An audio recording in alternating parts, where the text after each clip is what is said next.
Amen. Vous savez, souvent à premier abord, c'est un peu des sujets comme le salut. Des gens pensent que c'est trop basique. Tout le monde sait déjà. Ce sont des sujets sur lesquels, des fois, les gens ne prennent pas le temps d'enseigner ou d'expliquer. Du coup, il y a beaucoup de personnes qui sont dans les églises sans vraiment savoir pourquoi ils y sont. Je vous ai expliqué dimanche que la foi chrétienne est une foi qui fonctionne par la connaissance. Ça veut dire que c'est ce que tu connais et ce dont tu es conscient, ce n'est que dans ça que tu peux être efficace. La Bible dit « Mon peuple périt par manque de connaissance ». Donc il y a des gens qui sont dans des églises et je connais des personnes qui ont dit « Ah, je ne veux plus aller à l'église, je suis fatigué des églises, je servirai Dieu et moi ». En fait, tu arrives à cette conclusion parce qu'on ne t'a jamais expliqué pourquoi tu es censé venir à l'église. C'est quoi le but de l'église? Est-ce que c'est une routine religieuse qu'on doit faire parce que tout le monde le fait? Est-ce qu'on est ensemble? Donc, le but de l'enseignement est de nous amener à une pleine compréhension de la vérité. Dis Amen. Et donc, on a commencé à enseigner sur l'Église. Qu'est-ce que l'Église? Pourquoi l'Église? Et on est en train de parler en ce moment sur le service. Donc, une des activités, une des choses importantes que l'Église locale nous amène à faire, c'est servir. Donc, l'Église locale est le lieu également qui nous permet de servir Dieu. Dis Amen. Et on a compris que le service n'est pas une tâche associée à certaines personnes, mais c'est même l'essence même de notre salut. La Bible dit dans Galates chapitre 5, verset 13, il est écrit « Frères, vous avez été appelés à la liberté, seulement ne faites pas de cette liberté un prétexte de vivre selon la chair, mais rendez-vous par la charité, comment? Serviteurs. » Donc, si tu as été appelé à la liberté parle de ce que Christ a accompli pour nous. Il nous a libérés du péché, il nous a libérés de la mort. La Bible dit, nous avons été délivrés de la puissance des ténèbres et transportés dans le royaume de Dieu. Donc, pourquoi avons-nous été sauvés? Pourquoi avons-nous été libérés? Pourquoi aujourd'hui, beaucoup de personnes, comme la Bible dit dans Romains chapitre 8, verset 1, il n'y a maintenant aucune condamnation pour ceux qui sont où? En Jésus. Dis avec moi, il n'y a plus de condamnation pour moi, car je suis en Christ. Donc, Christ nous a libérés de la condamnation. Il nous a libérés de la culpabilité. Il nous a libérés du péché. Il nous a libérés de la chair. Mais pourquoi? Et donc, il dit, ce n'est pas donc un prétexte pour vivre selon la chair, mais plutôt, rendez-vous par la charité, serviteurs les uns des... Ça veut dire, la meilleure manière, ou alors la manière essentielle pour moi de vivre une vie de liberté en Christ, c'est en faisant quoi? En servant. Donc, un chrétien qui ne sert pas, c'est un chrétien qui n'est pas vraiment en train de marcher dans la liberté en Christ. Ah, je pensais que la liberté, ça veut dire, je vais faire ce que je veux, comme je veux, quand je veux. Quand tu fonctionnes comme ça, tu n'es pas libre.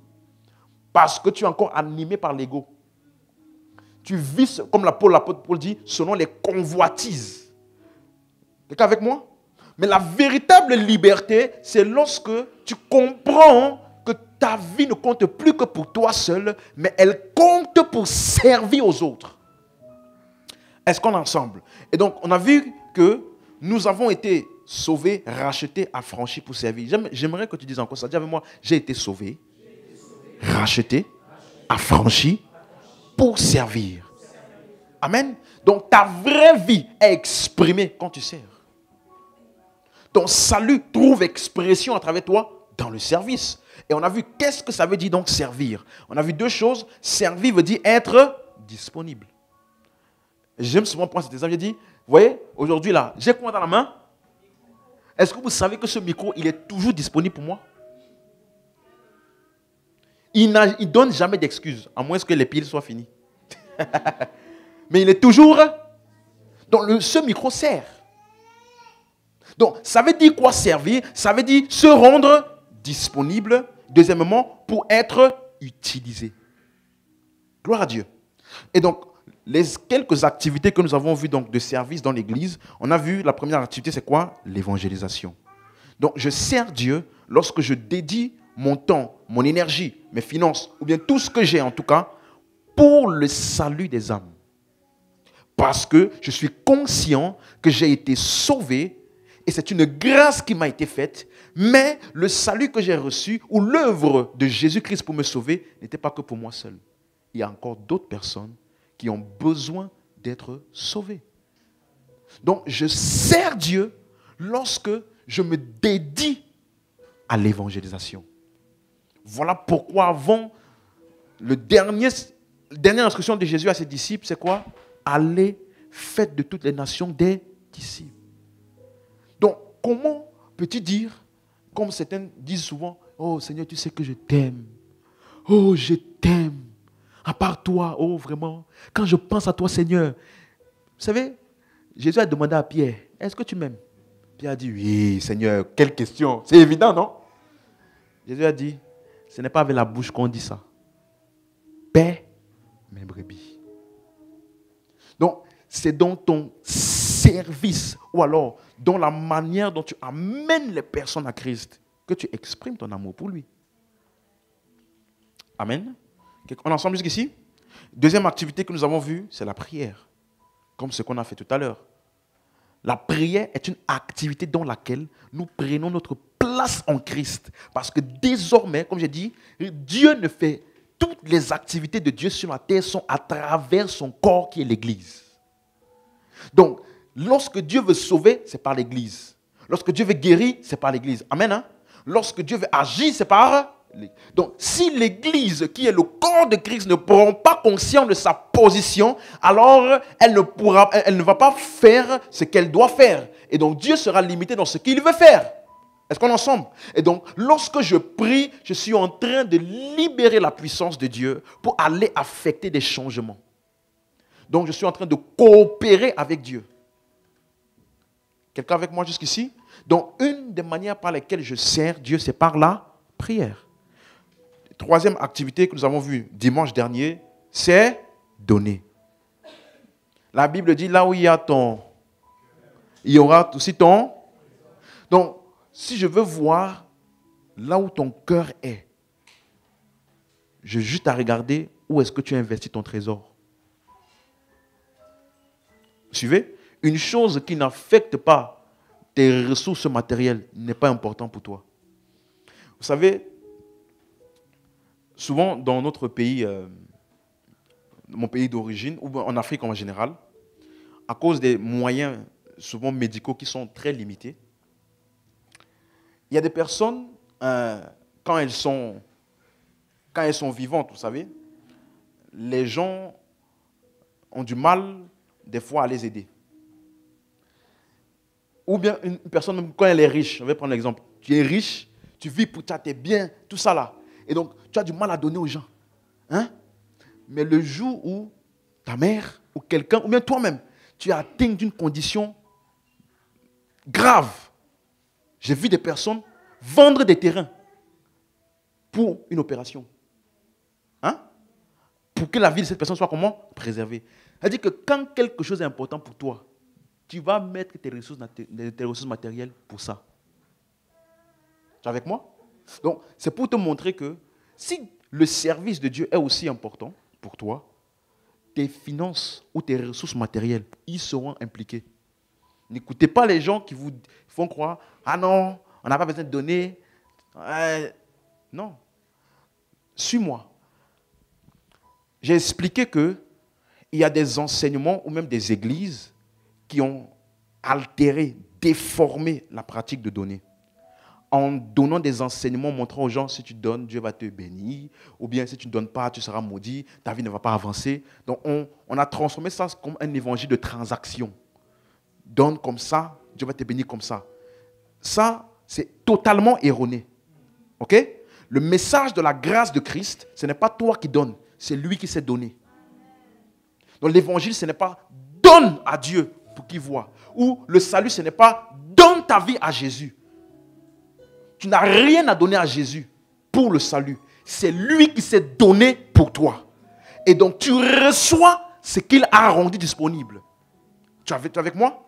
Mais la grâce ou le message de la grâce de Dieu n'est pas pour te rendre égoïste.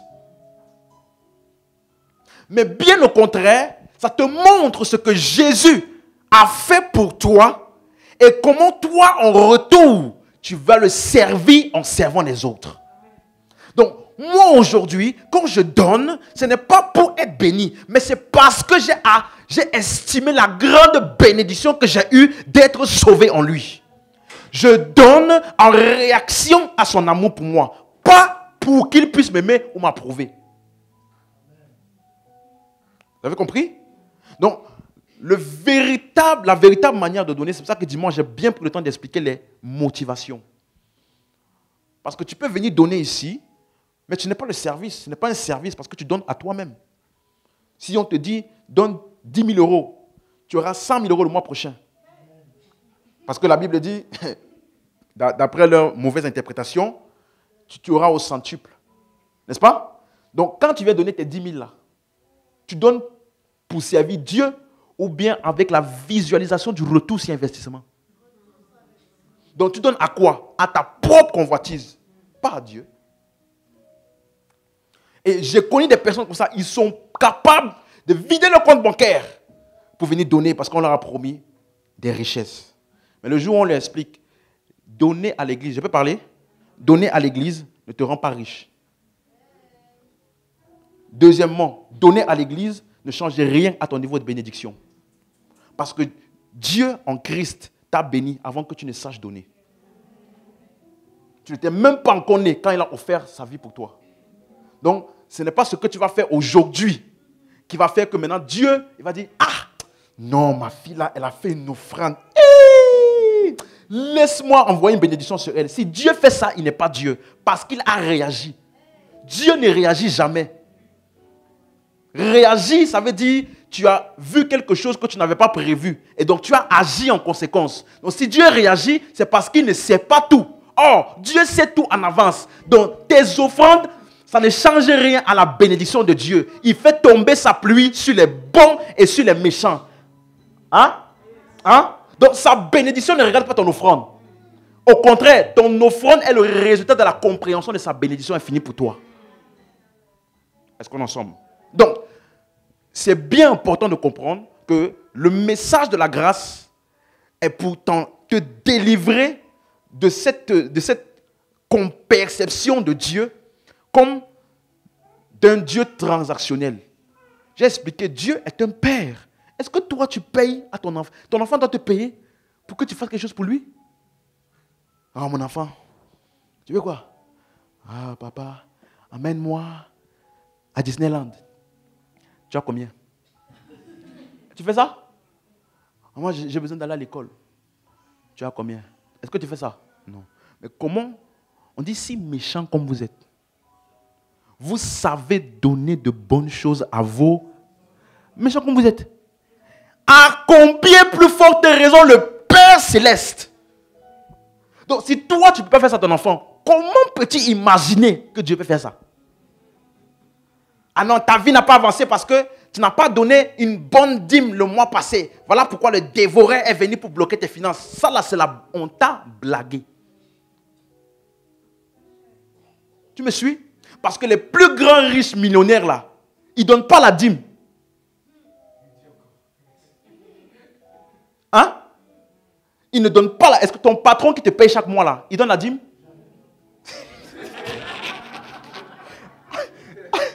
Donc ton patron qui ne donne pas la dîme, et lui, il est arrivé à un niveau de prospérité supérieur à toi qui donne la dîme. Et toi, on te dit que c'est parce que tu ne donnes pas la dîme que ta vie n'avance pas. Ce n'est que de la manipulation pour que tu viennes donner. Nous, en Christ, on n'a pas besoin de te manipuler. C'est notre nature. Dieu a tant aimé le monde qu'il a. Et le même Dieu là est venu habiter en moi. Donc, je suis généreux naturellement. Sans besoin de menaces. Tu m'as suivi? Et j'ai dit ça ici une fois. Si avant qu'on te menaçait là, tu donnais beaucoup. On disait, donne ceci, sinon ta vie va échouer. Tu prenais ton argent. Hey, Seigneur, je ne peux pas louper ce mois-ci sans donner ma dîme, sinon mon mois va être compliqué.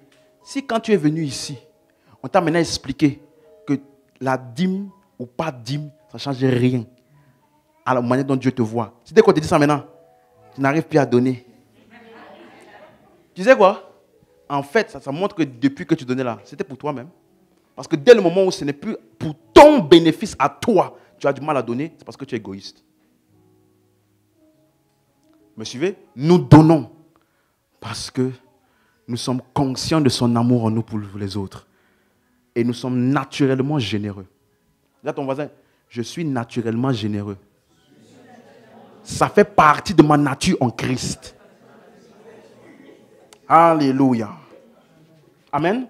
Et donc, une des choses que nous avons pris le temps d'expliquer, c'est le fait que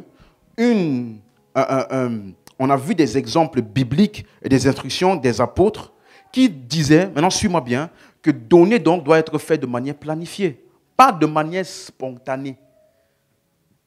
On se rappelle dans 1 Corinthiens par exemple 16 verset 1, la Bible dit, pour ce qui concerne de la collecte en faveur des saints, agissez vous aussi comme je l'ai ordonné aux églises de Galatie. Donc Paul dit à l'église de Corinthe, faites comme j'avais ordonné à l'église de Galatie. Or, qu'est-ce qu'ils avaient fait à l'église de Galatie? Verset 2. Que chacun de vous, le premier jour de la semaine, mette à part où? Où? Non, c'est pas tu viens à l'église, le temps des offrandes. Hey, j'ai quel billet là? 50 €, faillard, jamais. 10 €, c'est bon. Ce n'est pas ça. Tu dois planifier ce que tu es censé donner. Il dit, mettre à part où? Chez lui, ce qu'il pourra, selon sa prospérité. Afin qu'on n'attende pas mon arrivée pour recueillir les dons. Quelqu'un a lu comme moi? Donc, il a dit que chacun donne comment? Selon ce qu'il pourra, c'est ça? Selon ça, afin qu'on n'attende pas mon arrivée pour recueillir les dons. Donc, suis-moi. Ça veut dire que donner ne doit pas être une activité spontanée ou sur le moment, mais plutôt délibérée, planifiée. Donc, je dois planifier dans mon budget de ce que je reçois là. Quelle partie, quelle portion je peux mettre pour Dieu? Amen. C'est une activité réfléchie. Tu dois t'asseoir, réfléchir. Je sais que c'est important pour moi de servir Dieu à travers aussi mes finances. Donc, voici mon budget mensuel. Combien je peux mettre pour le service de Dieu? Quand tu fais ça, tu es un fils de Dieu responsable. Est-ce qu'on est ensemble? Donc, de manière pratique, ça veut dire que dans mes revenus, une portion chaque mois doit être mise à part pour la libéralité, pour donner, que ce soit à l'église ou bien aux frères, aux sœurs. Et si tes revenus ne profitent qu'à toi et à ta famille, alors tu ne fonctionnes pas encore correctement dans l'amour de Dieu. Vous avez compris ça? Laissez-moi vous donner 2 textes. Acte 20, verset 33. Donc, si tes revenus ne profitent qu'à toi et à ta famille, je n'ai désiré ni l'argent, ni l'or, ni les vêtements de personne. La suite. Vous savez vous-même que mes mains ont pourvu à mes besoins. Besoin de qui? Tout le monde lit? Mes mains ont pourvu aux besoins de qui? Mes besoins, c'est ça? Donc ces mains-là, c'est-à-dire le travail de ces mains, ça a pourvu non seulement à besoin de qui? Lui, mais qui? À ceux des personnes qui étaient avec moi, en parlant de ceux qui travaillent dans l'œuvre du ministère avec lui. Vous suivez? Et verset 35, il dit, je vous ai donc montré de toute manière que c'est en travaillant ainsi qu'il faut faire quoi? Soutenir. Donc, le but de mon travail n'est pas juste pour subvenir à mes besoins. Ça doit aussi être pour soutenir les faibles. Parce que je dois me rappeler les paroles du Seigneur qui a dit lui-même, il y a plus de bonheur à... plutôt qu'à... à... Quelqu'un a compris ça? Donc, tu vois que... Laissez-moi te donner un autre texte encore. Donc, je dois inclure un montant pour la libéralité dans mon budget mensuel. Je te donne un autre texte. Acte 4, verset 28. En ensemble. Donc, tu sers Dieu aussi avec tes finances. Parce que le véritable amour de Dieu, la Bible dit, ne cherche point son intérêt. Donc, si tu marches dans l'amour de Dieu, ça ne profite, tout ce que tu reçois ne profite pas qu'à toi. Tu as appris à voir au-delà de ta personne pour être une bénédiction pour d'autres personnes. Et il dit ceci, Éphésiens 4, 28, pardon. Éphésiens 4, 28. Amen. On peut lire ensemble? Lisez très bien ce texte-là. Que celui qui dérobait ne... Là, ton voisin, il ne faut pas dérober. Ok.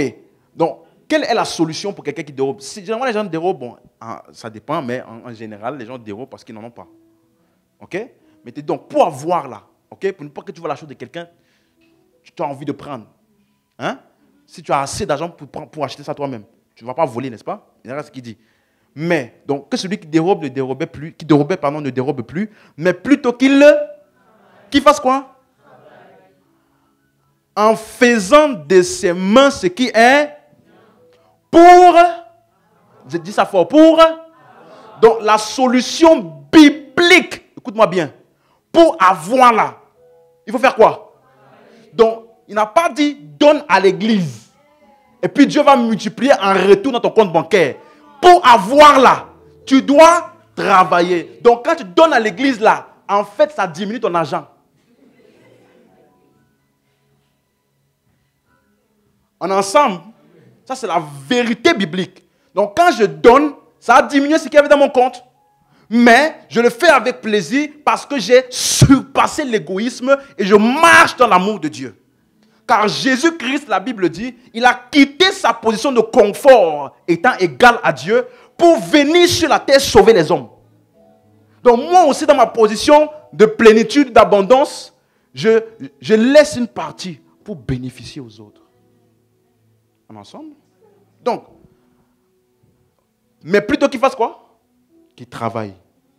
Pour faire quoi? Pour avoir. Mais quand pour avoir là, c'est pour ma poche. Vivre la belle vie. Aller en voyage, c'est bien. Mais, pour avoir de quoi faire quoi? Donc, l'essence pour laquelle je travaille même, et que j'ai là, c'est pour avoir toujours de quoi donner quand je rencontre quelqu'un qui a le... Donc, si toi, tes finances, tu budgétises tout, il n'y a aucune partie là pour être bénéfique aux autres là, tu n'as pas compris l'amour de Dieu. Je dois inclure dans mon budget mensuel. Comme tu budgétises ton loyer, tu budgétises tes dépenses, tu budgétises la nouvelle chaussure que tu vas acheter, les nouvelles baskets, le nouvel costume, la nouvelle coiffure que je vais faire là. Là, j'ai économisé pour faire la coiffure de Rihanna. Pas de problème. Pas de problème.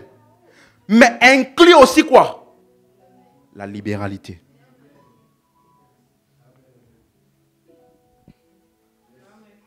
Amen, hein? Ça, je suis en train de marcher dans l'amour. 2 Corinthiens 9, verset 7.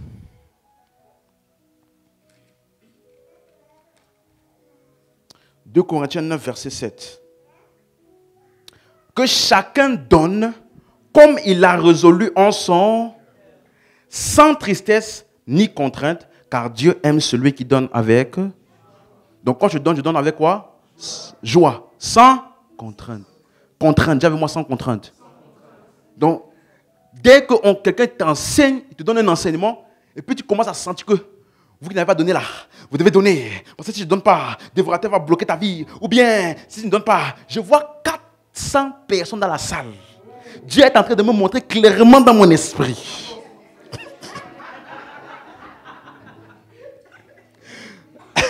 Je me rappelle un frère comme ça. Je me rappelle, tu vois, suis-moi, je t'ai dit, si tu ne prends pas le temps d'être enseigné, on va te blaguer. Suis-moi, ma mère est là. Hein? Voici une victime.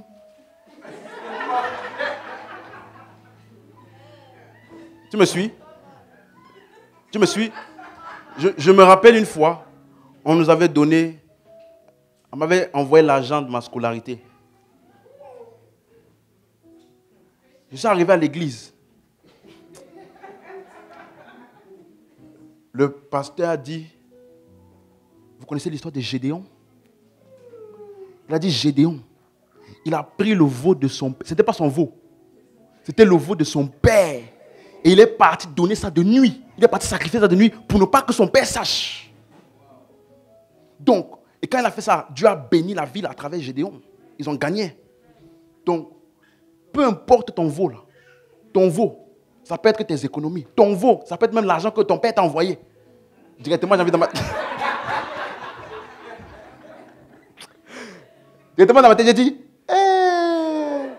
Il dit, si tu donnes ça, le niveau de richesse que tu vas avoir là. J'ai dit, ok. Là, j'ai besoin d'argent. Je vais donner ça. Tu vois, pourquoi on a pu me manipuler ou on manipule certains comme ça? Tu sais pourquoi? Tu n'as jamais été vraiment enseigné. Tu ne sais pas. Donc, écoute-moi, je me rappelle encore, il y a un frère, il est arrivé dans une église et on lui a dit, l'homme de Dieu a commencé à, il dit l'homme de Dieu a commencé à prophétiser. Il a dit, je vois une personne, il y a une personne dans la salle. Tu as tel montant dans ton compte bancaire. Dieu dit de venir donner ça ici. Dis avec moi, sans contrainte. Ça veut dire que, frère, si même c'est moi qui te dis, donne. Si tu n'as pas envie, ne donne. Ça doit être fait comment? Sans contrainte.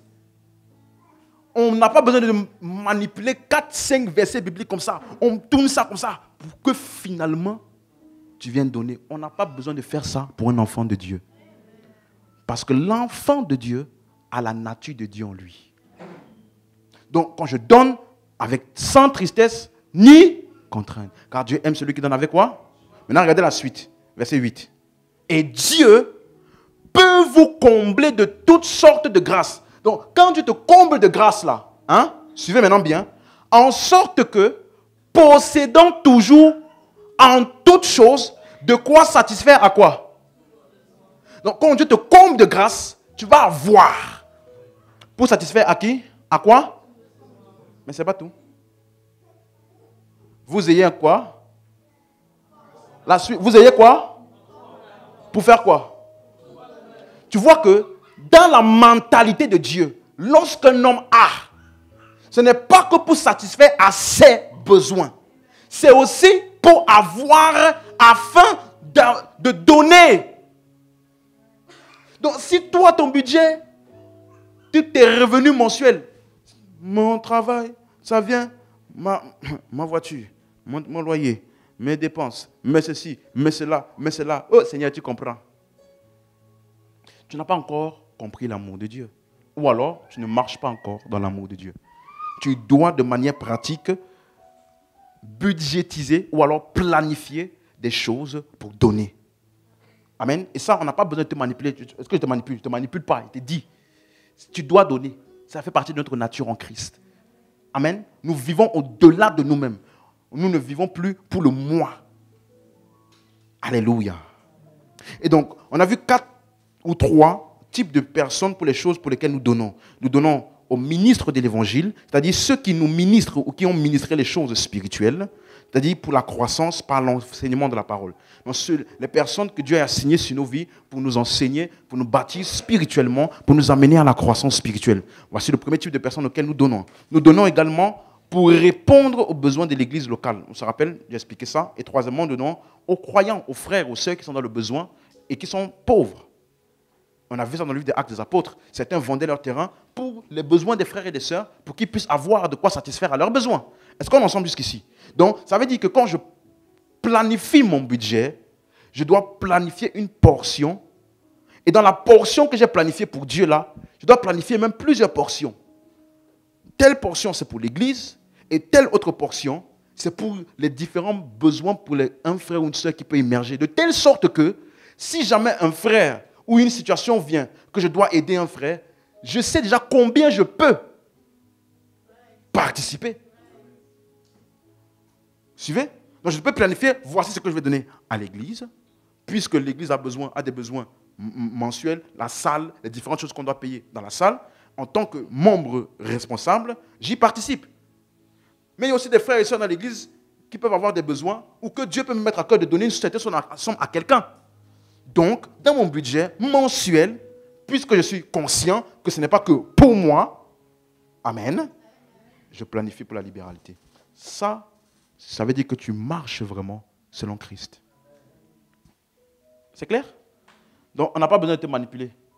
On n'a pas besoin de te dire donne pour que Dieu te donne. Si tu donnes à l'église, Dieu ne te donne rien.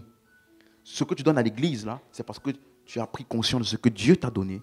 Et ça produira des actions de grâce de ceux à qui tu as donné là, envers Dieu, à cause de ta vie. Amen. Ok, donc c'était le rappel pour dimanche. La dernière, on va dire, activité sur laquelle je vais toucher, une autre manière de servir Dieu dans l'église locale, c'est en aidant les autres croyants. Et là, je ne parle pas financièrement. J'ai à cœur de soutenir les autres spirituellement. Je donne un exemple. Dans Romains chapitre 15, verset 1. Romains chapitre 15, verset 1. Il dit, nous qui sommes forts, nous devons supporter les faiblesses de ceux qui ne le sont pas. Et ne pas nous complaire en nous-mêmes. Vous avez compris ça? Donc, ça veut dire que dans l'église, on avait vu ça ici, les types de personnes qu'on rencontre dans l'église, on se rappelle au début de la série, il y a ceux qui sont avancés, il y a ceux qui ne sont pas avancés dans la foi. Il y a ceux qui sont forts, il y a ceux qui ne sont pas forts dans la foi. Amen. Et donc, l'église est constituée de tous ces types de personnes-là. On a ceux qui sont spirituels et ceux qui sont encore charnels ou encore enfants dans la foi. Amen. Et donc, voici une manière de servir Dieu dans l'église. C'est en étant de ceux-là qui supportent les faiblesses des autres. Donc, qu'est-ce qu'il voulait dire en parlant de ceux qui sont faibles et ceux qui sont forts? On peut analyser ça ensemble. Je vais essayer d'aller vite parce qu'on a beaucoup de textes à lire. On va lire le contexte, ok? Dans Romains 14, le premier verset. Et là, je veux vraiment que... On va lire beaucoup, hein, donc je vous demande un peu d'effort d'attention. Faites accueil à celui qui est faible dans la foi et ne discutez pas Vous avez moi les opinions. Donc, ce qu'on appelle fort ou faible là, c'est en rapport avec des opinions, une perception, une connaissance. Donc, dans l'église, en fonction de ton niveau spirituel, tu peux encore développer certaines opinions qui sont vraies ou pas vraies, en accord ou pas en accord avec la parole. Et regardez ce qu'il dit la suite. Tel croit. Tel fait quoi? Donc, c'est une croyance. Tel croit pouvoir manger de tout. Tel autre qui est comment? Ne mange que des... Laissez-moi clarifier ici. On parle pas... On ne dit pas que si tu es végétarien, tu es faible dans la foi. Ce n'est pas ça qu'on dit. Non. Tu peux le faire par un choix personnel. Okay? Mais il y a des gens qui le font parce qu'ils attribuent une portée spirituelle aux viandes. Je connais des personnes qui disent, moi je ne mange pas de porc. Parce que le porc est souillé. Des chrétiens. Jésus avait envoyé les démons dans les porcs. Donc les porcs sont souillés. Donc lui, il croit qu'il ne faut pas manger. Vous voyez? Ça là, c'est une faiblesse. Ce qu'on appelle être faible. Vous suivez? Il dit, tel qui est faible, il ne mange que certaines choses. Pourquoi? Pas par choix personnel, mais parce que pour lui, il a accordé une portée spirituelle à certains aliments. Regardez la suite, verset 3. Que celui qui mange, ne méprise point celui qui ne mange pas. Et que celui qui ne mange pas ne juge point celui qui mange, car Dieu l'a accueilli. La suite. Est-ce qu'on suit toujours? Qui es-tu, toi qui juges un serviteur d'autrui? S'il se tient debout et s'il tombe, cela regarde son maître. Mais il se tiendra debout, car le Seigneur a le pouvoir de l'affermir. Donne-moi l'amen. La suite. Tel fait une distinction entre les jours. Voici encore un autre type. Vous voyez ce qu'il dit, ne discutez pas les opinions. Donc ceux qui sont forts et ceux qui sont faibles, c'est ceux qui ont atteint un niveau de connaissance où ils ne sont plus cadenassés ni mis sous des jours de servitude. On dit, tel fait une distinction entre les jours. Tel autre les estime tous comment? Égaux. Que chacun ait en son esprit une pleine conduite. Donc il y a des personnes qui accordent une importance spéciale à certains jours. Tel jour de la semaine, c'est le jour du Seigneur. Tu ne dois pas faire ceci, tu ne dois pas faire cela. Ou tel autre jour. Donc, quand quelqu'un fait encore la distinction entre les jours, bien qu'il n'a pas une bonne compréhension, on dit ne le méprise pas. Vous voyez? Donc, l'effort, il doit faire quoi? Soutenir. La suite. Celui qui distingue entre les jours agit ainsi pour le Seigneur. Celui qui mange, c'est pour le Seigneur qu'il mange, car il rend grâce à Dieu. Celui qui ne mange pas, c'est pour le Seigneur qui ne mange pas, et il rend grâce à Dieu. La suite. En effet, nul de nous ne vit pour lui-même, et nul ne meurt pour lui-même. Tu as lu ça? Dis avec moi, la vraie vie chrétienne, c'est quand tu ne vis plus pour toi-même. C'est-à-dire, même mon niveau de connaissance doit être utilisé pour bénéficier aux autres. Donc, je ne peux pas me dire, je sais, je connais déjà telle chose, et donc faire des choses qui vont offusquer d'autres personnes qui n'ont pas le même niveau de connaissance que moi. Nul ne vit pour lui-même. La suite. Car si nous vivons pour le Seigneur. Si nous mourrons pour le Seigneur. Pendant que nous vivons ou que nous mourons, nous sommes au Seigneur. La suite. Car Christ est mort et il a vécu afin de dominer sur les morts et les vivants. La suite. Mais toi, pourquoi juges-tu ton frère? Et toi? Ou toi, pourquoi méprises-tu ton frère? Puisque nous comparaîtrons tous devant le tribunal de Dieu. On se rappelle cette expression? Tribunal de Dieu, tribunal de Christ, c'est pour les... C'est pour le salut? Donc quand Dieu va apparaître devant Dieu là, c'est pour savoir si tu es sauvé ou pas? C'est pourquoi? C'est pour les... On se rappelle? Les récompenses. Ok? D'accord. La suite. Parce que si tu ne comprends pas ça, il y a des gens qui vont prendre ce texte et te dire, tu vois, on va comparer devant Dieu et Dieu va décider si tu vas être au ciel. Non, il ne parle pas de ça. Ok? Parce que le salut, ce n'est pas la grâce sans les œuvres. Donc quand il commence à mentionner les œuvres, ce n'est plus pour le salut. Par contre, les œuvres que tu as faites sur la terre auront une récompense. Amen. Quand la Bible dit par exemple, si vous êtes persécuté pour le nom du Seigneur, réjouissez-vous, car votre récompense est grande dans le ciel. Récompense, ce n'est pas la grâce. On est d'accord? Donc quand tu commences à voir des œuvres comme ça, n'associe pas tout directement. Le tribunal de Dieu ici, c'est là où nous paraîtrons pour recevoir au nom des récompenses pour nos œuvres. Amen. Il dit, je suis le vivant, tout genou fléchi devant moi, toute langue donnera gloire à Dieu. La suite. Ainsi, chacun de nous rendra compte à Dieu pour lui-même. La suite. Ne nous jugeons donc plus les uns, mais pensez plutôt à ne... Maintenant, suivez bien. Pensez plutôt à ne rien faire qui soit pour votre frère une pierre d'achoppement ou une occasion de chute.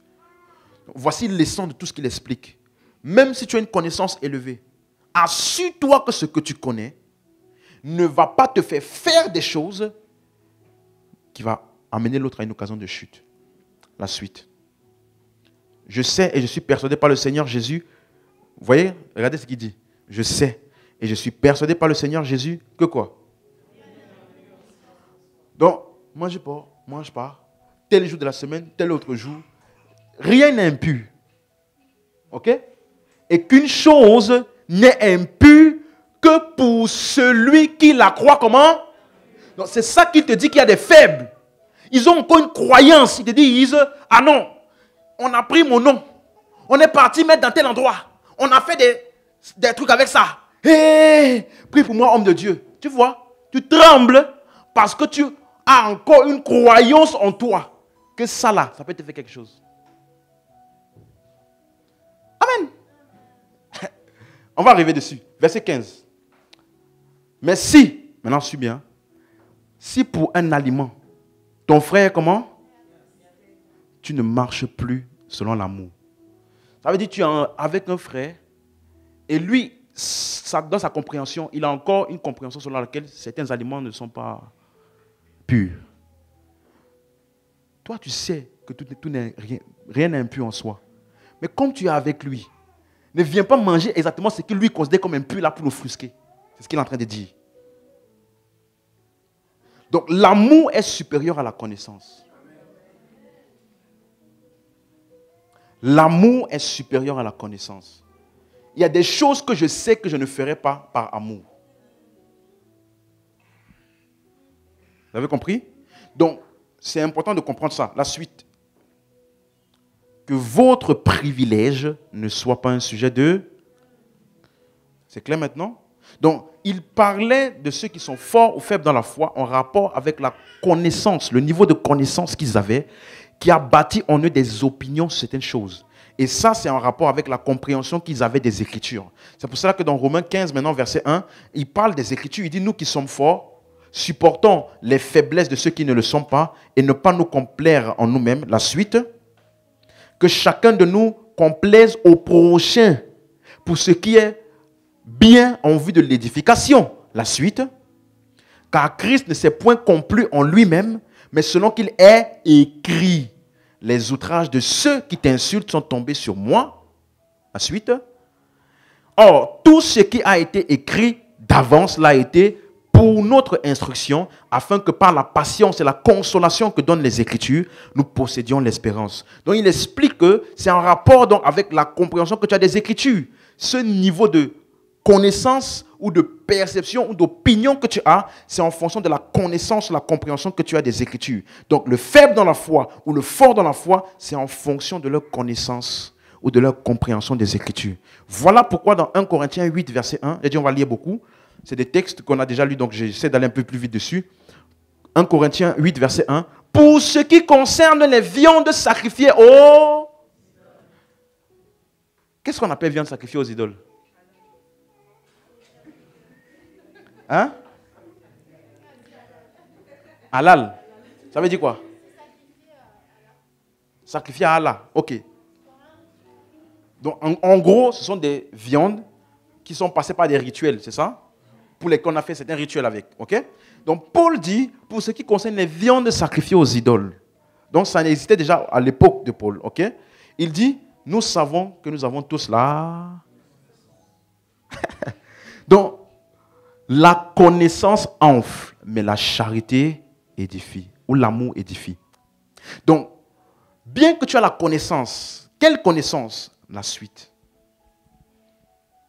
Allons rapidement plutôt au verset 4, pour gagner du temps.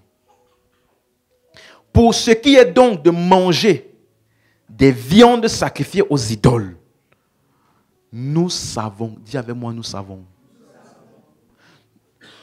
qu'il n'y a point d'idoles dans le monde et qu'il n'y a qu'un seul Dieu. Il n'y a point d'idoles. Je me rappelle quand on grandissait, on disait, dans tel endroit, il y a, on l'appelait comment? Mami Wata. Tu connais ça? Ou la sirène des eaux. Ou bien telle entité. Quelqu'un disait une fois, quand j'étais petit, on m'a offert au Dieu de mon village. Il n'y a point d'idole. Ah non, j'ai vendu mon âme au diable. T'as blagué? Il n'y a point. Suis bien. Est-ce que je peux parler? Donc, ce que je fais maintenant, c'est si jamais tu étais faible, hein, je vais te donner en même temps un enseignement pour t'amener à être fort. La bonne compréhension des choses. Ok? Donc, il te dit, nous savons, nous là, on sait qu'il n'y a point d'idole. Donc, même si quelqu'un, il prend quelque chose, il dit qu'il a sacrifié ça à je ne sais quoi. Pour nous là, il n'a rien fait. La chose là est exactement comme elle était avant qu'il n'ait fait ce qu'il ait fait. Nous, on sait ça. Mais regarde la suite. Car s'il est des êtres qui sont appelés Dieu, soit dans le ciel, soit sur la terre, comme il est réellement plusieurs dieux et plusieurs seigneurs, la suite. Dis avec moi, pour nous. Vous comprenez maintenant? Pour nous, il n'y a qu'un seul Dieu. Le Père, de qui viennent toutes choses. Donc, tout ce qui est sur la terre, là, ça vient de qui? Donc, fais ton rituel avec. Je sais que ça là, ça vient de Dieu pour mon bonheur. Point final. Vous voyez un peu? Et un seul Seigneur, par qui sont toutes choses et par qui nous sommes. La suite. Maintenant, regardez. Mais cette connaissance n'est pas... Donc, il y a des gens qui ne savent pas ça. Et donc, il dit, quelques-uns, d'après la manière dont ils envisagent encore l'idole, ils mangent ces viandes-là comme étant sacrifiées aux idoles. Les viandes en elles-mêmes n'ont pas de problème. C'est eux, dans leur système de pensée, ils pensent qu'ils ont mangé quelque chose qui a été sacrifié à des entités. Et donc leur conscience qui est comment? Faible. En est souillée. Donc tu vois que ce n'est pas la viande le problème. C'est la perception que tu as des idoles et de ces rituels-là. qui est ton problème, pas la nourriture. Donc il dit cette connaissance n'est pas chez tous. La suite. Ce n'est pas un aliment qui nous rapproche de Dieu.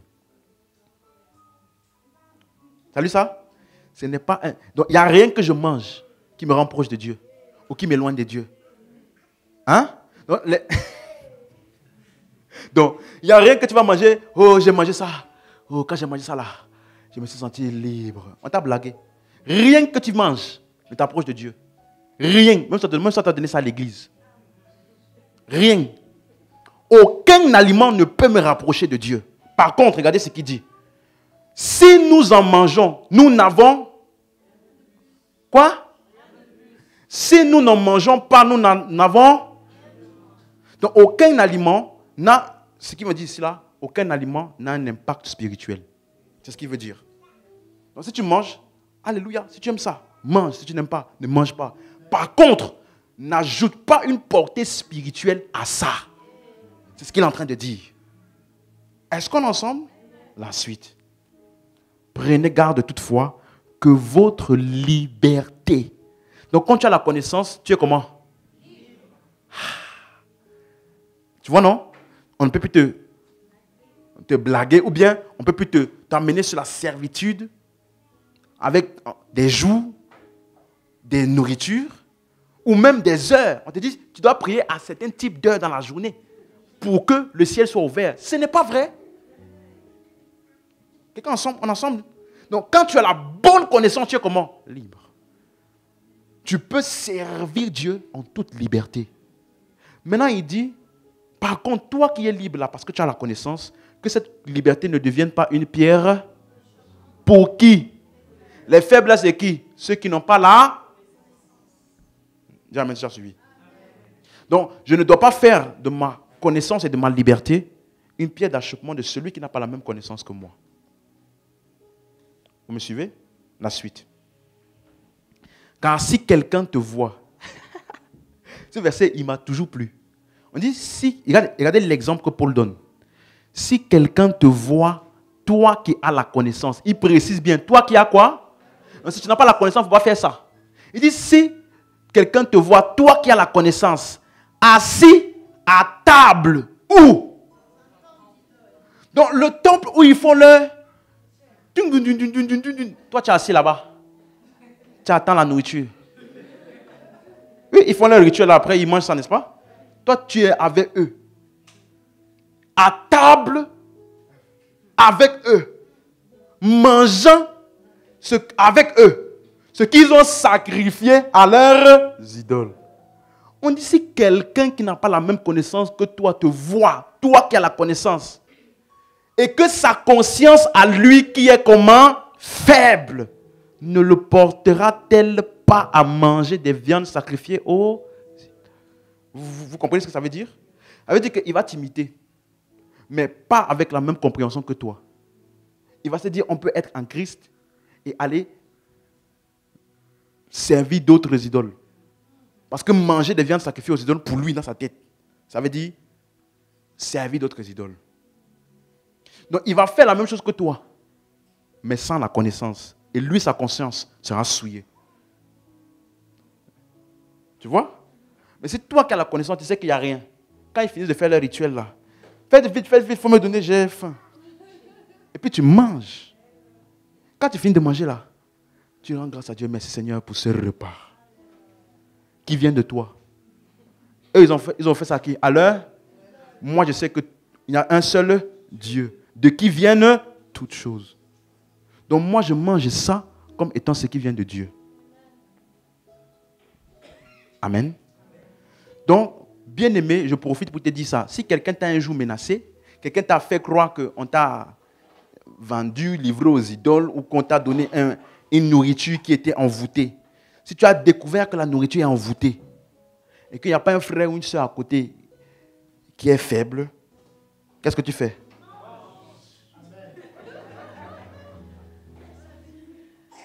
Ah non, j'ai rêvé que dans mon rêve, on m'a donné à manger. Mon frère, il fallait demander la soupe avec. Tu vois, c'est quand tu n'as pas la connaissance qu'on peut on peut te bloquer et t'amener des perceptions bizarres. Alléluia. C'est clair? La suite. Étant et ainsi. Donc, si tu fais ça, ainsi, le faible périra par ta connaissance. Le frère pour lequel le Christ est. Est-ce que c'est clair? La suite. En péchant de la sorte contre les frères, en blessant leur conscience faible, vous péchez contre Christ. Est-ce qu'on lit ça? La suite. C'est pourquoi. Donc, tout ce qu'il a dit là, c'est pour arriver à ça. C'est pourquoi. Si un aliment scandalise mon frère, je ne mangerai jamais afin de ne pas scandaliser mon... Pas parce que j'ai peur de la viande. C'est à cause du niveau de compréhension de mon frère. Je t'ai donné une astuce. Si jamais tu veux vraiment manger, tu prends ton frère et puis tu vas lui enseigner. Comme ça, quand il va bien comprendre, vous deux, vous allez pouvoir aller...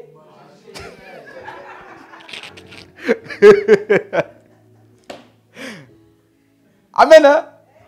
Donc, le résumé ou le point central de l'enseignement dont Paul parlait, c'était pour dire que, quel que soit mon niveau de connaissance, je dois toujours prendre en considération l'autre. Pour ne pas choquer ni sa foi, ni sa conscience. Est-ce qu'on est ensemble? C'est clair maintenant? Donc, vous allez voir que dans tous les versets qu'on a lus là, à chaque fois, il y a le mot connaissance, connaissance, connaissance. Donc, c'est pour ça qu'il a dit la connaissance enfle, mais l'amour fait quoi? Édifie. Donc, la manière par laquelle Paul enseigne que nous devons édifier les autres croyants dans l'assemblée locale, c'est principalement en marchant dans l'amour envers eux. C'est clair? C'est-à-dire en considérant les intérêts des autres. C'est clair? Pas que mon intérêt. Ah, là, on m'a amené dans un endroit, je dois manger ça avec le frère. Lui, il a peur de ces endroits-là. Donc, je vais là-bas avec lui et puis je fais des choses qui vont choquer sa foi. Là, je n'ai considéré que mon intérêt. Je n'ai pas considéré le frère dans ce que je viens de faire là. Est-ce qu'on est ensemble? Donc, il dit la manière dont nous édifions les uns les autres, c'est en considérant les frères.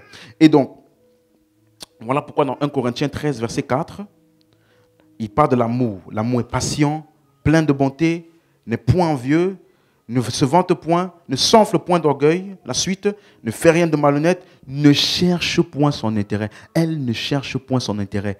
Elle ne s'irrite point, elle ne soupçonne point le mal. Tu as vu ça comme moi? Elle ne soupçonne point quoi?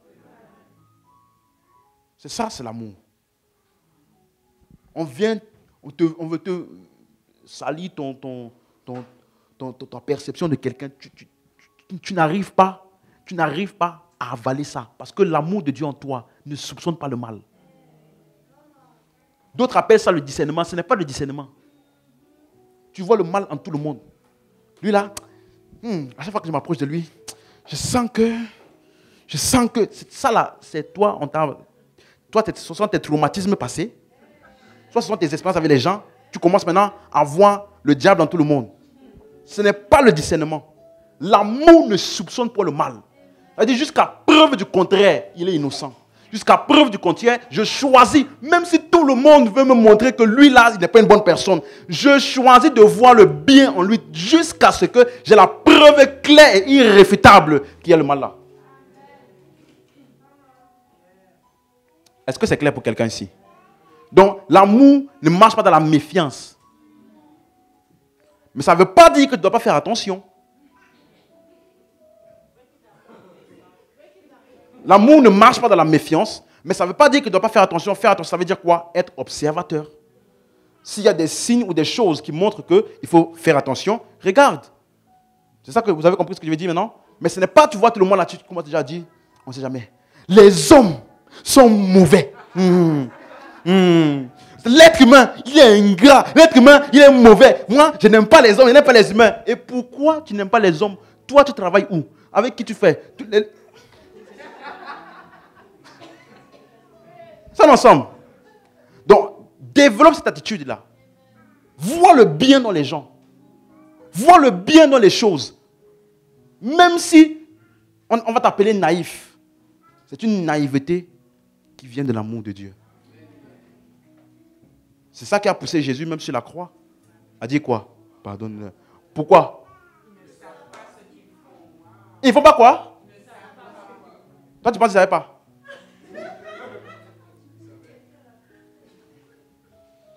Tu vois?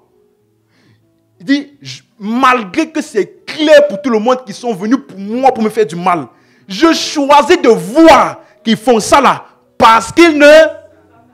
Toi, tu as déduit que tous les hommes sont mauvais. Ils sont ingrats. Dès que tu les fais du choses, ils ne vont jamais te dire merci. Ils ne vont jamais te faire en retour. Voilà ce que tu as déduit. Au lieu de déduire que, en fait, il ne sait pas ce qu'il fait. Il n'est pas conscient.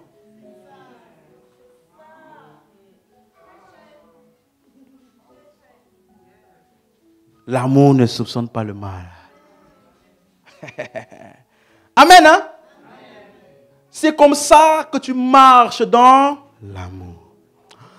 La suite. L'amour ne se réjouit point de l'injustice, mais se réjouit de la vérité. La suite. L'amour excuse tout. Tu as lu comme moi? Excuse quoi? Ça veut dire quoi tout? Ça veut dire quoi tout?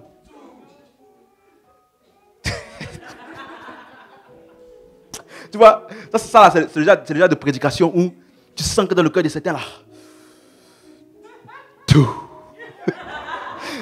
Il y a un combat en toi. Parce que quand je dis excuse tout, tu commences à vérifier toutes les choses que les gens t'ont déjà fait. Ou les situations, tu dis, ah non, pasteur, ça veut dire. Et quand je dis ça là, je ne veux pas de questions après le culte. Pasteur, on se connaît? Je ne veux pas de questions. Pasteur, et telle situation, est-ce que ce verset-là veut dire ça? Lis.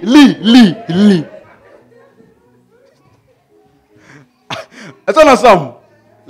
L'amour croit tout. Quand tu sais qu'on appelle croit tout, tu vois que même que la foi là émane de l'amour. Tu crois tout.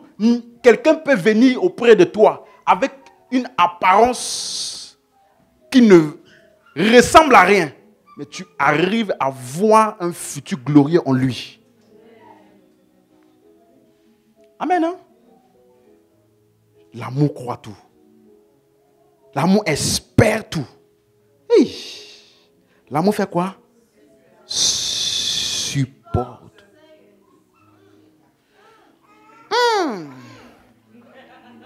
Moi, tu peux tout me faire.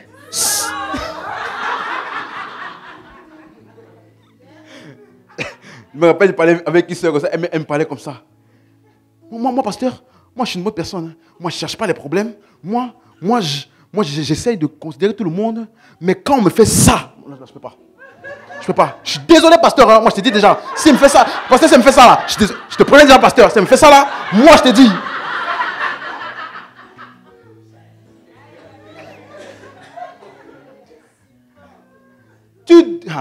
Suis-moi. Maintenant, laisse-moi te donner un point de vérité.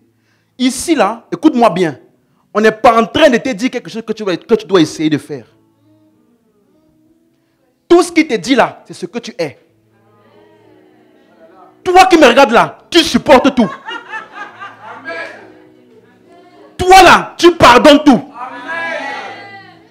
Dès que tu commences à nourrir le manque de pardon, tu agis en dehors de ta nature.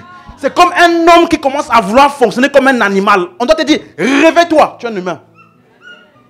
Donc, quand Paul dit ça, il n'est pas en train de te dire, chaque fois que quelqu'un va te faire mal, essaie de ne pas pardonner.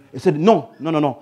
Quand tu ne pardonnes pas là, c'est là que tu dois faire des efforts pour ne pas pardonner. Parce que l'amour de Dieu, la Bible dit, a été déversé dans nos cœurs par le Saint-Esprit.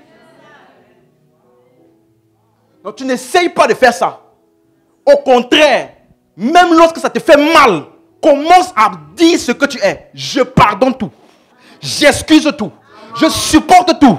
Il n'y a aucune circonstance que je ne peux pas porter. Amen. Ça là, c'est ma nature.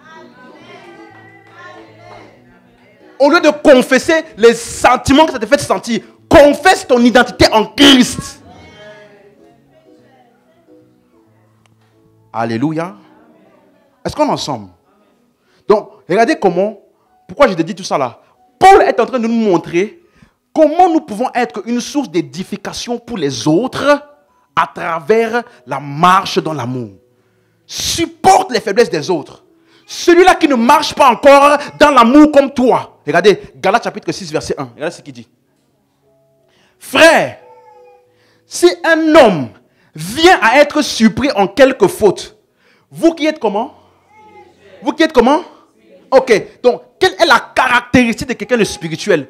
Redressez-le avec un esprit de douceur. Prends garde à toi-même de peur que tu ne sois aussi quoi? Donc, ça veut dire que celui qui est spirituel, ce n'est pas celui qui regarde les autres avec un regard hautain. Regarde comment il a pu faire ça. Oh, comment il a pu faire ça? Regarde-moi ces chrétiens-là. Et puis il va dire qu'il est chrétien. Et puis il va dire qu'il vient à l'église. Non, au contraire, quand quelqu'un fait ça, tu comprends qu'il n'est pas au même niveau de spiritualité que toi. Et donc toi, ta mission est de le supporter, de le prendre et de le redresser avec douceur. Là, tu es spirituel. Quelqu'un avec moi jusqu'ici? Donc, ça veut dire, le mot redresser là, c'est kathartizo. En grec, ça veut dire réparer, restaurer. Amen. Et donc, comment on fait ça? Le verset 2 nous explique. Donc, redresser avec un esprit de douceur, comment? Porter les fardeaux les uns des autres. Et vous accomplirez ainsi la loi. Tu vois, le mot porter là, c'est exactement le même mot. Ça veut dire soulever. Soulever, prendre. Ça veut dire, ça exprime le fait que tu as le souci de l'autre. C'est la même chose que Paul disait dans Romains 15, qu'on a tout à l'heure, verset 1. Il dit, nous qui sommes forts, nous devons faire quoi? Supporter. Nous qui sommes forts, nous devons supporter les faiblesses de ceux qui ne le sont pas. Donc, c'est comme ça que tu marches dans l'amour. Verset 2, que chacun de nous complaise au prochain pour ce qui est bien en vue de l'édification. Revenons au verset de Galates chapitre 6, verset 2. Donc, quand tu es spirituel, tu es toujours en train de chercher à être une source d'édification pour l'autre. Ça veut dire que celui qui est spirituel ou celui qui est fort, il doit porter les fardeaux ou les infimités ou les faiblesses des autres croyants dans l'assemblée locale. Et en faisant ça, Paul dit, vous accomplirez ainsi la loi de Christ. Et le mot accomplir, en grec, c'est le mot anapléro. Ça veut dire faire déborder. Anapléro, ça veut dire faire quoi? Donc, ça veut dire que, en fait, lorsque nous portons les fardeaux d'autrui, nous sommes en train de refléter aux autres, ou bien de faire déborder pour les autres ce que Christ a accompli pour nous. C'est ça qu'on appelle accomplir la loi de Christ. Parce que la loi de Christ, qu'est-ce qu'il a fait? Romains 5, verset 8. Dieu prouve son amour envers nous. En ce que lorsque nous étions encore, Christ est mort. C'est ça la loi de Christ. L'amour de Dieu démontré dans le fait que Christ est mort. Et par conséquent, c'est ça le fondement de la loi de Christ. Donc quand on dit la loi de Christ, on parle de l'amour. Est-ce que quelqu'un est avec moi jusqu'ici? Donc ça veut dire, regardez, Romains 13, verset 8. Vous allez voir comment Paul explique ça. Vous ne devez rien à personne. Dis à ton voisin, ne doit rien à personne. Si ce n'est de vous, les uns. Donc, suis-moi, qui que tu sois, tu es toujours en dette d'amour pour les autres. Tu es toujours en dette de quoi? Donc, quelqu'un te fait quelque chose, ta seule réaction doit être quoi? Parce que tu es toujours en dette d'amour. Il dit, ne devez rien à personne. Ça dit, remboursez vos dettes. Mais il y a une dette que tu ne vas jamais rembourser. Et que tu dois être content de ne pas la rembourser. C'est quelle dette? L'amour. Il ne faut pas dire...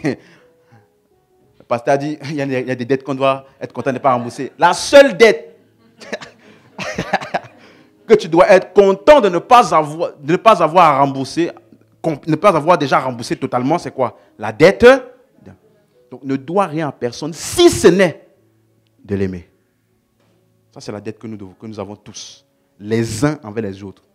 Donc quand quelqu'un te fait quelque chose, sois conscient que tu es endetté envers lui. De quoi?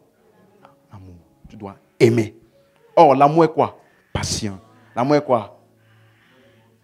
plein de bonté, ne cherche point, supporte, excuse, croit, ne soupçonne point le. Donc tu ne dois jamais me soupçonner. C'est une dette que tu as envers moi. Oui. J'ai une dette d'amour envers chaque croyant. Amen. C'est clair? La suite. Il dit, car celui qui aime, on revient rapidement, car celui qui aime les autres a accompli la loi. La suite. En effet, les commandements, tu ne commettras point d'adultère, tu ne tueras point, tu ne déroberas point, tu ne convoiteras point, et ce qu'il peut encore y avoir se résume dans cette parole. Tu aimeras ton prochain comme toi-même. La suite. L'amour ne fait point de mal au prochain.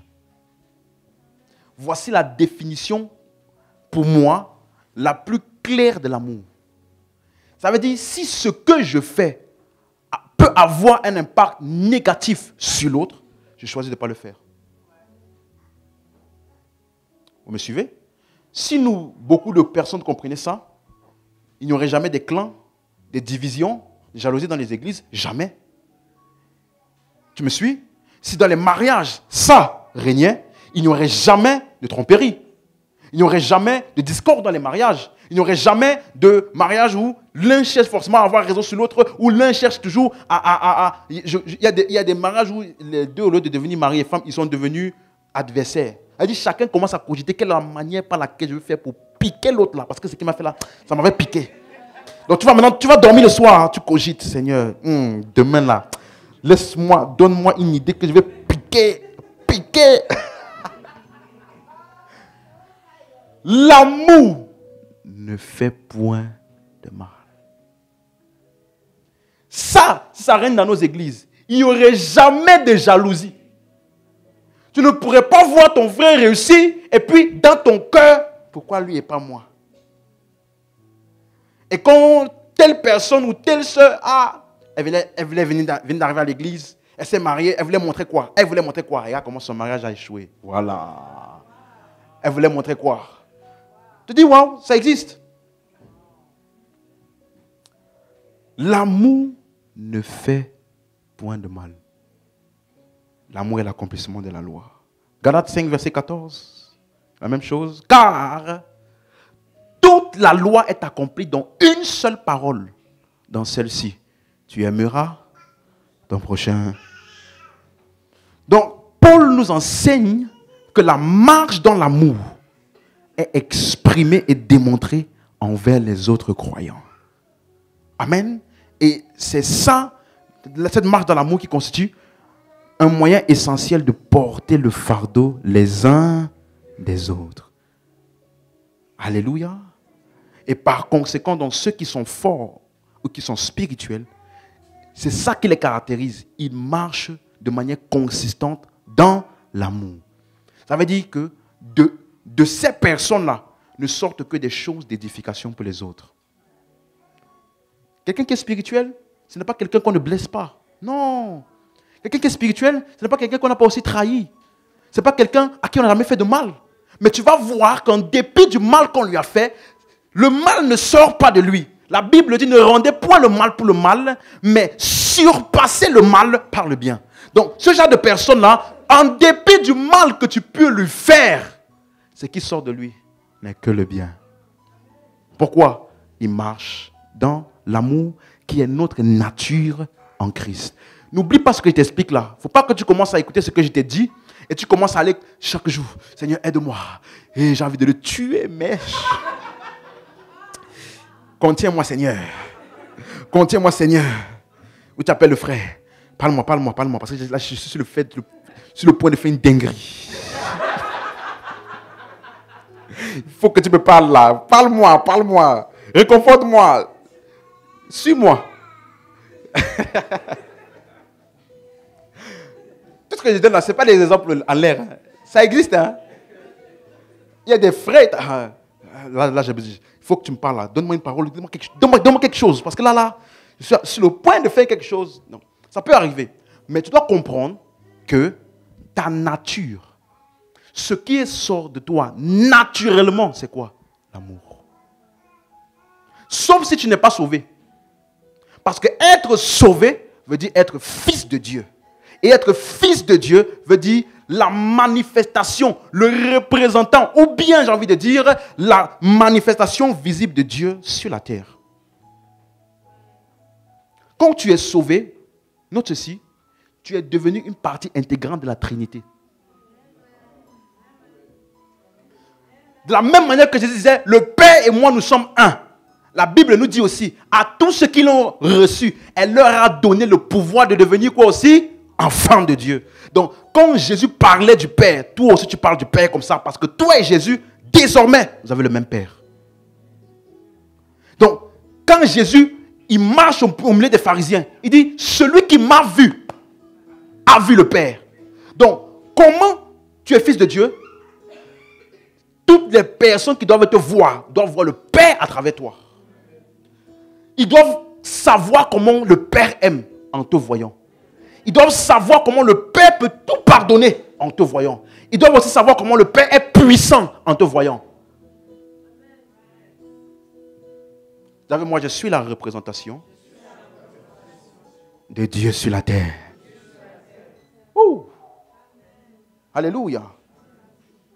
Donc, dans ce contexte, c'est important de comprendre que l'essence d'effort, c'est de compléter et de renforcer les faibles dans la foi.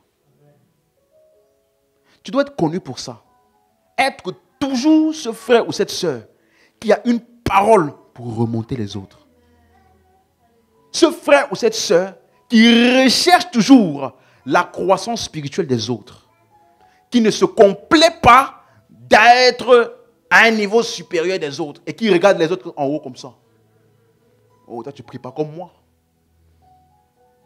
Tu ne médites pas comme moi. Tu ne connais pas la Bible comme moi. Non. Quand tu remarques une insuffisance, tu pourvois la suffisance. Pas, tu remarques une insuffisance et puis tu fais ton clan des forts qui sont en train de pointer les faibles. Regarde la soeur là. Regarde le frère là. Il est encore venu avec telle chose. Ah, il est encore venu avec la soeur là. Et il a encore fait ceci. Non, au contraire, tu dois être une source d'édification. Est-ce qu'on est ensemble? Donc, et Salomon a parlé de ça dans Proverbes chapitre 27, verset 17. Comme le fer aiguise le fer, ainsi un homme excite la colère d'un homme.